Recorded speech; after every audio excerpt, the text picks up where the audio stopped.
Proper setup is essential to get the Spark up and running safely. Let's take a look and see how it went for me. Coming up next.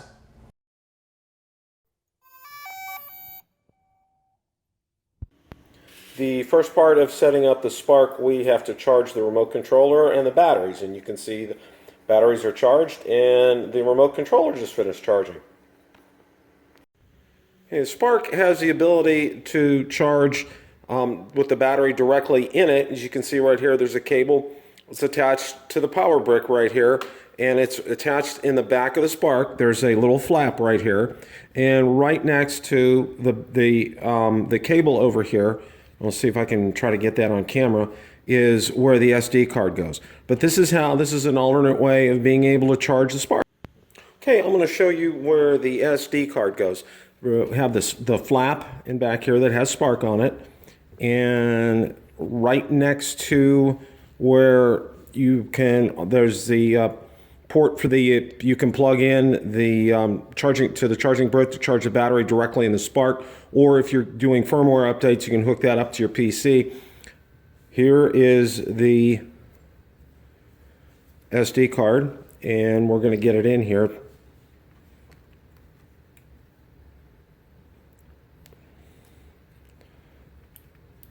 Heard the click, and it's in the back of the Spark, and that's it for getting the SD card in the back of the Spark.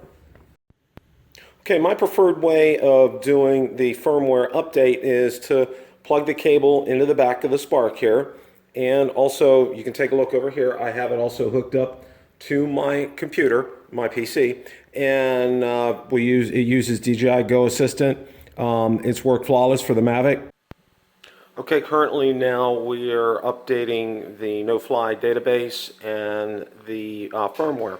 Okay, one of the things that I found out was, you can take a look here and see I have the Spark remote controller attached to my Wi-Fi network, and also in order to get both that and also the Spark itself on here, when you initially turn on Wi-Fi, you're not going to see it on your network. What you need to do is you need to hold, with it powered on, you need to hold the power button for 6 seconds to set it back into Wi-Fi control mode. It'll beep once at 3 seconds and then twice at 6 seconds. After that, the Wi-Fi will be discoverable to you. So that's a tip that I was able to find out on one of the forums today. So that's something that I highly suggest that you do. Okay, earlier I had discussed about how we hooked up the tablet, in this case an iPad mini 4, with the Spark controller via Wi-Fi. And I'm going to show you the preferred method. It's one that will also increase your range. It's using an OTG cable, and here is an OTG cable. I purchased this off of Amazon, and I will include a description in the link. I'm going to go ahead and get this set up and show you what needs to be done. First of all, you get the Spark controller, you plug this end into the Spark controller, then you get your iPad mini cable, your lightning cable, and go ahead, get that hooked in here, and then I'm going to go ahead and get this hooked up with the iPad mini. And for demonstration purposes, I also have this on a Mav mount, but I'm going to go ahead and leave it over here so you can see how this gets hooked up. Now you can see everything's hooked up right here. We're going to go ahead and power on the Spark. Okay, the Spark is powered on. Now we're going to go ahead and power on the Spark's remote controller.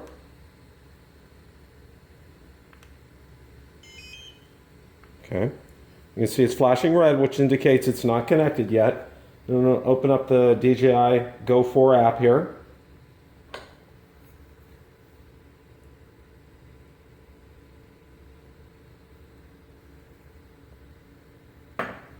It will say the accessory may not be supported, but you can dismiss that.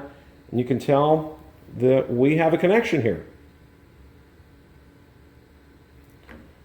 The Spark controller is hooked up with the Spark via the OTG cable. And again, this is a method that I would highly recommend. You can always have issues with Wi-Fi wherever you're at. This way, this is 100%. This will work all of the time. Okay, in this part of the setup, I'm going to show you how to put the prop guards on the DJI Spark. What you have to do is, you can see that it's actually fitted to, it's a collapsed system here. You put this in on the bottom, line that up, and then the top of the clasp fits over the arm like that. Then you bring up the clasp and you hear the clip, and that's installed. That's all there is to installing the prop guard. Okay, and installing the prop guards, I wanted to show you something else too.